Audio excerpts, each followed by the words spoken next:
तो दोस्तों हम आ गए हैं अब तोप देखने।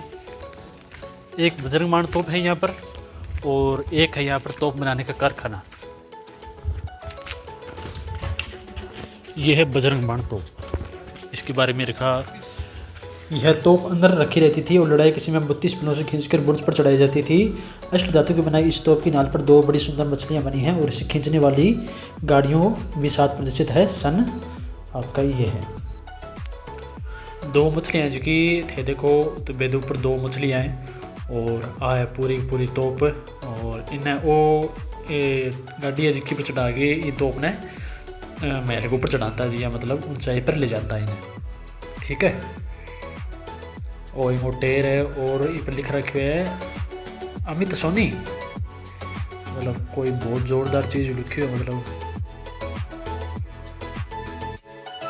इसके बाद ये पीछे जो स्प्रिंग सा आपको दिख रहा है, ये तोप को ऊपर नीचे करने के लिए है, मतलब आगे का जो मतलब उसको निशाना बनाने के लिए कि तोप का गोला कितनी दूर जाना चाहिए, ये इसके लिए है। और टायर वगैरह आप पूरा देख सकते हैं इसके, और काफ़ी ज़बरदस्त है। ये भी बजरंग, मुझे लगता है जय बाण तोप के बाद शायद दूसरी सबसे बड़ी तोप यही है। और अब हम चलते हैं आपके तोप कारखाने की तरफ। इधर हम देख लेते हैं इधर क्या है। इधर कुछ है नहीं, और अब हम चलते हैं, उधर है आपका तोप कारखाना। तो जल्दी से चलते हैं। और अब हम आ गए हैं तोप कारखाने की तरफ में, और यहाँ पर सबसे पहले दिया है खराद प्रेशर। जयगढ़ के तोप कारखाने का खराद प्रेशर एक यांत्रिक संयंत्र है। कारखाने का खराद संयंत्र मध्यकालीन युद्ध शैली तथा तोप निर्माण की तकनीक का अनुपम उदाहरण है। इसका उपयोग ठोस डले नाल में छेद करने के लिए किया जाता है। इस प्रेशर के अंदर पर अष्टकोणिक कमरा बना है। इसके अंदर लकड़ी के 4 डंडे लगे हैं जिसे 4 जोड़ी बलों द्वारा घुमाया जाता है, जिसके फलस्वरूप भूमिगत समतल चाक घूमता है। और इसे अष्टकोणिक कमरे के नीचे वाले कमरे में 2 सीधे तथा एक समतल चक्के से सुसज्जित गियर प्रणाली कार्य करती है। जब ऊपर के आमने सामने के डंडे बलों द्वारा घुमाए जाते तो नीचे के कमरे का बड़ा समतल पहिया घूमता तथा इससे जुड़े 2 सीधे पहिए घूमते। चौथा पहिया खराद प्रेशर के ऊपर खुलता है। एक तीसरे खड़े पहिए से जुड़े होने के कारण स्वतः घूमता है। इस चौथे पहिए में सॉकेट लगा होता है जिससे विभिन्न प्रकार के आकार के कटर लगाए जाते हैं, जिससे ठोस डले नाल में छेद संभव हो पाता है। ये जो विभिन्न आकार के जो कटर की जो बात हुई है, जो नाल में छेद निकालने के लिए उपयोग में लिए जाते थे, हम आपको आगे वाले पार्ट में दिखाएंगे। ये काफ़ी ज़बरदस्त हैं और काफ़ी नुकीले होते हैं, इसलिए आप चैनल को सब्सक्राइब करना और वीडियो को लाइक करना नहीं भूलें, ताकि आपको आगे वाले पार्ट आपके सामने आ जाए। ये जो आकृति आपको दिख रही है, ये एक्चुअल में तोप बनाने के लिए है। यहाँ पर ये जो डंबल से पड़े हैं मिट्टी के बनाए हुए बड़े बड़े, इनके अंदर शायद लो को पिघलाकर डाला जाता था। और जो लेफ़्ट साइड में है, मुझे लगता है शायद ये जय बाण तोप वाला शायद शिकंजा है, शायद इसी के अंदर जय बाण तोप बनाएगा। और शायद इधर वाला ये बड़ा वाला जो शिकंजा है राइट की तरफ, ये शायद मुझे ये बजरंग बाण तोप का लगा।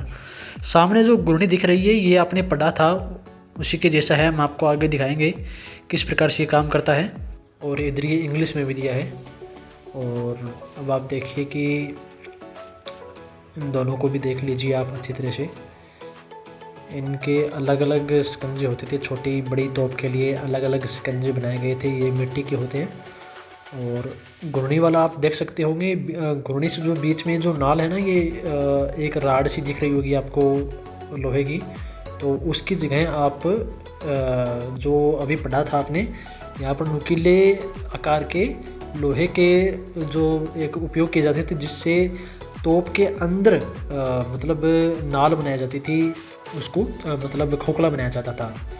तो हम आपको आगे भी दिखाएंगे इसके किस प्रकार से ये काम करता है। इसका एक मॉडल मेज़ पर आगे बनाया हुआ है, हम आपको आगे भी दिखाएंगे। और इधर शायद गणेश जी का मंदिर है। ये जय गणेश जी महाराज। अब आगे चलते हैं और आगे जो उस साइड में, जो घुर्नी के उस साइड में देखते हैं, आपको जो यहाँ पर लिखा हुआ जो था कि 4 बैलों के द्वारा इस घुर्नी को घुमाया जाता है, तो ये भी वहाँ पर है। और इधर से भी आप देख लीजिए इस सिस्टम को। सामने जो गणेश जी का मंदिर है वो भी दिख रहा है यहाँ से साफ। और यहाँ पर जो लिखा हुआ था वो अब आपको समझ में आ जाएगा कि 4 बेल कहाँ काम आते थे। तो ये देखिए, ये लकड़ों का एक यहाँ पर सिस्टम बनाया हुआ है। 4 लकड़ लगे हुए हैं बड़े बड़े, और एक एक बेल को यहाँ पर जो है चारों को बांध दिया जाता था। और जब बेल चलते थे ये तो पूरा घूमता था, ये बेल चारों ओर घूमते थे इसके, और जिससे ये पूरा का पूरा जो सिस्टम वो घूमता था। और इसके नीचे भूमिगत अंडरग्राउंड जो है एक सिस्टम लगा हुआ है, एक राड लगी हुई है। तो वो राड आगे जाकर जो घूर्णी हमें बाहर दिख रही थी उस साइड से, वो घूर्णी घूमती है, और घूर्णी घूमने से उस तोप में छेद करने के लिए वो काम आती थी।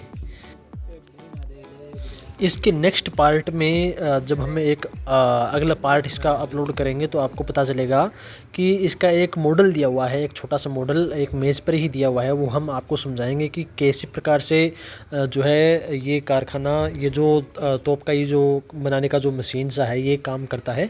ये पूरा हम बताएंगे आपको अगले पार्ट के लिए। आप सब्सक्राइब और लाइक ज़रूर करें। थोड़ा के काम लग रही है।